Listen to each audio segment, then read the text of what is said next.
Let's see what we've got in the old mailbag today. Today's letter comes to us from Little Jimmy in Peoria. Thanks for the letter, Little Jimmy. Let's see what we have here. Hey, George G., is it better to give or to receive? Ooh, that's an age-old question and a good one. Little Jimmy, thank you so much for the letter. Is it better to give than to receive? My answer, little Jimmy, is this. I believe you presented me with a false dichotomy situation where you're asking me to choose between two things when I don't really believe that it's necessary. Therefore, I reject your question. I'm still going to answer it, of course. Why must these things, giving and receiving, be mutually exclusive? Can't we have or do both of these things? I think it's possible. In fact, I know it's possible. I know that you do too. All kidding aside, little Jimmy, I appreciate the question. I think it's an important one. So let's spend some time thinking and talking about it. I believe it's possible to have both a heart of gold and a pocket full of gold. Sometimes those things do seem to be mutually exclusive, that rich people are they heartless, the 1%. They don't care about anybody except or anything except for money and profit. Companies, all they care about is profit. Yeah, sometimes that's certainly true. A lot of time it's probably true. But for you and I think it's really possible. I think it's possible to do both. So, because it's good to think of others, but it's also really good to think of yourself too. I think that here's the key, kind of the linchpin to all of this from my humble perspective. Being self-sacrificing is a good and positive thing so long as you're self-reliant. Being self-sacrificing is good so long as you are self-reliant. You can be the kindest person in the absolute world, but if you're broke and you rely on others, then you are if you rely on other people to meet your needs, your basic needs, all of them, then I think it's a bad thing. So when is it bad to think of other people? Well, it's bad when you're only thinking of others. If you're constantly looking out and never looking in, I think that that's a really negative thing as well. When you're only thinking about other people, it prevents you from looking at yourself. When we deflect, we project onto others, which we certainly all do from time to time. I think that that's a negative thing. When you're so concerned and affected by what somebody or everybody else is doing, then I think that that's a really, really bad thing as well. And certainly, I think social media has made this a lot worse, a lot more pervasive. Used to just try to keep up with the Joneses because they live next door. But now we're keeping up with everybody. And if we focus and fixate only on others instead of focusing on ourselves, that's obviously not a positive thing. Also, so when you stop minding your business and start minding everybody else's business, that's a problem also. Now, when is it bad to think only of yourself? Plenty of times, nobody likes selfish people. So here's another false dichotomy, sort of in the line of this. Should I practice hedonism or asceticism? Well, first and foremost, what are those things? Well, hedonism is the theory that pleasure, in the sense of satisfaction or desire, is the highest good and proper aim of human life. That's interesting. I don't know if anybody really believes. Of course, there's plenty of people that believe that. What am I talking about? Asceticism is the opposite. It's the severe self-discipline and avoidance of all that stuff, all indulgences. A lot of time it goes hand in hand with some kind of religious practice or belief. So neither of those sound correct. Isn't there a middle ground? That's kind of the fundamental thing here. Too hot, too cold. What we're looking for is just right. Turns out, like most golden books, like most childhood stories, Goldilocks was right. We don't want too hot. We don't want too cold. We just want to find just right. We want to find that just right. You ever think to yourself, what should I be doing in this situation? Hopefully you do. Do you ever find yourself thinking, I wonder what this other person would do in this situation? What would Steve do? What would Stacy do? What would Jesus do? It's a natural, very, very human thing to do. But I advocate you stop taking anybody else's word for it. It's not to say you shouldn't learn and benefit from other people's experience and wisdom. I'm not saying that at all. Fundamentally, it's just important that you make up your own mind. I think it's really important, maybe now more than ever, to understand and to really know ourselves, to examine our lives, to seek to live that examined life, to really understand what we're all about, to know what you think, to know what matters to you, to know your values and put your values to work in your life. So it's figuring out what matters to me, what's most important to me, and then how do I live by these? Sounds easy, does hard. I think that there's three really important concepts to know yourself. I think that number one is knowing ourselves. So it's understanding what I think, knowing my core values, to understand what I believe to be true, to be really clear on what I want, and to prioritize things. Number two is we have to mind our own business.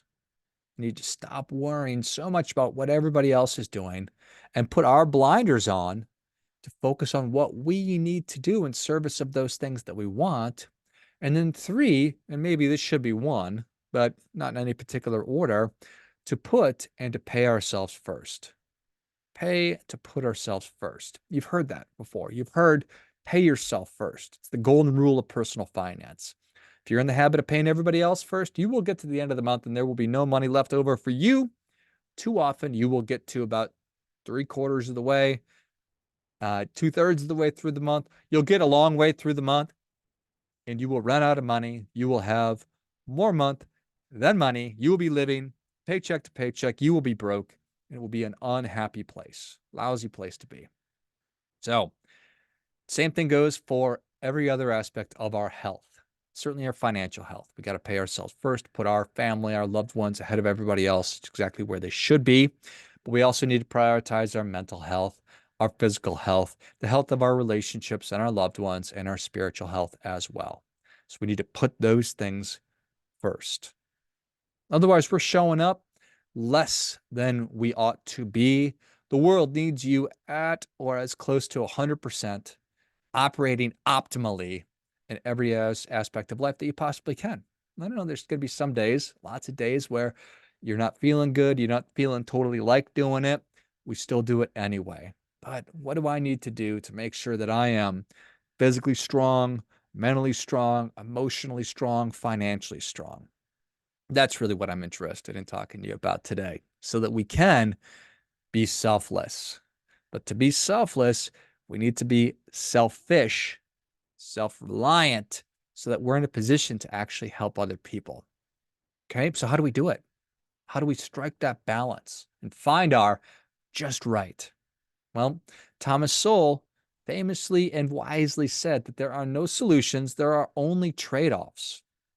It's one of the truest things I've ever heard. What should I do right now? Well, it's not a right or a wrong. You are making a trade-off. Every time you say yes to one thing, you're saying no to everything else. That's why no is such a powerful thing. You say no to things, you still have everything else available to you. I mean, fundamentally, we have these really valuable resources. I think that our MVRs, our most valuable resources, are our time, our attention, our energy, and our money. And we must be good stewards of those things. We're never going to get it perfect. I'm not advocating or suggesting that you even try to be perfect, just that you're thoughtful and mindful and intentional and some other thulls. Because when we do that, I think we're going to get a little bit closer to what we actually want. So you need to get yours right. So no solutions, only trade-offs. Keeping in mind what is most important to me, getting those right. So I don't want to put my values on you. I want you to know what your values are and then put them to work in your life. In order to do that, you need to know what those values are. You need to know what matters to you. Oh, yeah, I do. I do. Well, I don't know if that's true or not. I don't know if you do. I know that it took me a really long time to dislodge my head from where it was to really look around and to think about what was really key and most important to me. So intellectually, I've known about the importance of goal setting for a long time, probably since I was 10 years old. It took me till I was 35 to actually sit down and put pen to paper and to write them all down. So now I'm 10 years into it, and everybody was right. The verdict is in. Goal setting is really, really important. So I'm not just going to tell you to set goals because that's not super helpful. I want to tell you about the 6 different areas that I focus on and I think about when I go through a process like this. When I think about what's most important to me, I think about family. So maybe you want to start a family, maybe you want a better relationship with your folks or your kids or your partner, whatever that might be. What are your priorities for your family? Number 2 is community. So I believe that life is the sum of our interactions with other people. So beyond your immediate family, that's where your community is. So these are the things that you enjoy doing. These are the associations and the groups and your religious groups and whatever it might be that you're affiliated with. So how can you better serve your community, better promote, nurture, foster all these things? Third is your financial and your work. So career and financials. What are your priorities there? Next is personal development. Number 4, personal development. So what do you want to learn just for the sake of learning, not because you have to for your work or anything like that? Maybe you want to learn a language. That's what's going on in my household right now is we've got people learning French, we've got people learning Spanish, and we have wonderful apps. So it's right at our fingertips. And obviously, through the wonder that is the internet, things like YouTube and all that, you can literally learn anything and you can do it for probably just about free. Well-being, you know, talking about making sure that we're strong and we are self-reliant. Going back to that, I need to make sure that my physical health is I'm as strong as I can be or as I want to be. And then emotionally, mentally, all these things, that I'm well, I'm healthy. And then from a peace of mind standpoint, I would like to be able to sleep like a baby because when my baby is sleeping, she seems to really really enjoy it, to get a lot out of it. I would like that. And that's what peace of mind gives us. It allows us to put our head on the pillow at night and to sleep soundly, or at least as sound as we can as growing ups with expectations and responsibilities and all that. So once you're clear on what you want, on what you believe, and what matters, that's your baseline. Now I know. Now I can go about minding my own business because that's my business. I know what I want. I know what matters. I know what must be done in service of what matters. Now, from there, I want to be consistent. I want to consistently assess, reassess, rebalance, reallocate. Are you familiar with the investment concept of asset allocation and then rebalancing? So let's just be really, really, really, really straightforward that 50% of your money is, let's use 60/40. 60% of your investments are in stocks, 40% are in bonds. So equities, fixed income. Well, what's going to happen over time as markets change and things change is one is going to go up and one is going to go down, making your portfolio no longer correctly balanced. So let's say the stock market does really well. So all of a sudden, of your portfolio, 70% of it's now in stocks, bringing down 30% of the value to your fixed income or your bonds. So in this circumstance, if we had automatic rebalancing, we'd sell off 10% of the equities of the stocks and buy the bonds. So we would rebalance back to 60/40. All right. So same thing goes with your weight and your diet and your relationships and your exercise routines and everything else. It is super easy for things to get out of balance. I'm supposed to have a 34-inch waist. I'm supposed to weigh around this much. And this is not a conversation about body composition or makeup, because I get that just your weight is not necessarily the standard that you should be paying attention to if you're a healthy person. We all intellectually understand that. The point is this. If I am focused on the fact that I should have a 34-inch waist and all of a sudden my pants aren't fitting very well because I've gained weight, so now I've got a 35-inch waist, that is the alarm bell that says I need to rebalance my portfolio. And in this example, my diet, my exercise routine, my stress, my sleep, all of these things to bring my waist back to whatever number of inches your waist ought to be. What I know for sure is this: it's a lot easier to lose 5 pounds than it is 50. I know that an ounce of prevention is worth a pound of cure. So staying on top of things will help you course correct a lot easier versus just letting it go. I know it's way easier to pay off $1,000 bill than it is a $10,000 bill. If I find myself in credit card debt, it's easier to get out of $1,000 versus 10,000. Again, not rocket science, but hopefully you just kind of understand it's how we frame and how we think about these things. When we know ourselves and we understand what's most important to us, I think that that's the right kind of selfishness, because I've invested, have taken the time to be positioning myself to be selfless. Doing what matters in service of what matters is the right kind of selfish. Making yourself strong positions you to help the person next to you get their oxygen mask on. Because I bet there's plenty of people in your life who are struggling, who haven't gotten the memo on this, just like I hadn't. I learned, like you, I learned lessons the hard way. Sometimes as I get older, I can actually learn from other people and viewing and observing. Oh, look, this this happened to somebody else and they did this. So maybe, just maybe, I should do that also. So fundamentally, none of us have time. It's one of my favorite quotes. I don't even know who to necessarily attribute it to. Buddha is said to have said it. The trouble is you think you have time. Fundamentally, we have one crack at this. This being life. I want to make the best decisions that I can based on what's important to me. And here's the thing. It's not a game of perfect. We need to leave room to make dumb decisions, to make poor money choices.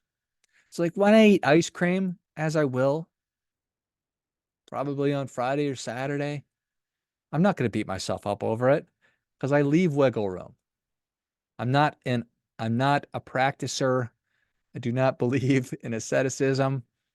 I like to do nice things. I like to eat good food. I like to F off every once in a while. So I need to make sure that I'm positioning myself for success, not setting myself up for failure by trying to create some kind of a plan that there's no way I'm ever going to stick to. It's just not going to work. So in terms of our finances, we need to build that into our budgeting so that there is a little bit of wiggle room so that I'm going to actually have a budget that's going to work. So here's one final thought. Alexander Solzhenitsyn in the Gulag Archipelago said, "The line between good and evil runs not through states, nor between classes, nor between political parties, but right through every human heart." So the good stuff, the bad stuff, too hot, too cold, it's all right inside of me. And it's all right inside of you.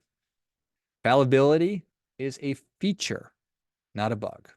Screwing up, making dumb decisions is part of our nature. Instead of fighting against it, plan for it. Build some wiggle room into your budget, into your diet, into your time management, into your life, all of these things. To assist you in your journey, your process, however you want to think about it, you can access our goals course, our values course, both for free. At moneyalignmentacademy.com/courses. You can find those there. And you can also get a copy of the purpose book there for free too. And that will walk you through everything, or a lot of what I've been talking about. It'll talk about goals and values, but also beliefs, purpose, and habits as well. That's fundamentally what I'm talking about. And the more we can be thoughtful of these things and align all those things and get them to be congruent and moving in the right direction, this, that, and the other thing, the better off we'll be. Two things can be true at the same time. You can have a heart of gold and a pocket full of gold. And that is what I want for you. If that is what you want for yourself, if you just want a pocket full of gold and not a heart full of gold, that's great. You do that too. You want a heart full of gold, no pocket full of gold? Fine. I've made my case. You take it, you leave it. Finally, a friendly reminder. There's never going to be anybody more interested in your financial success than you are. So act accordingly.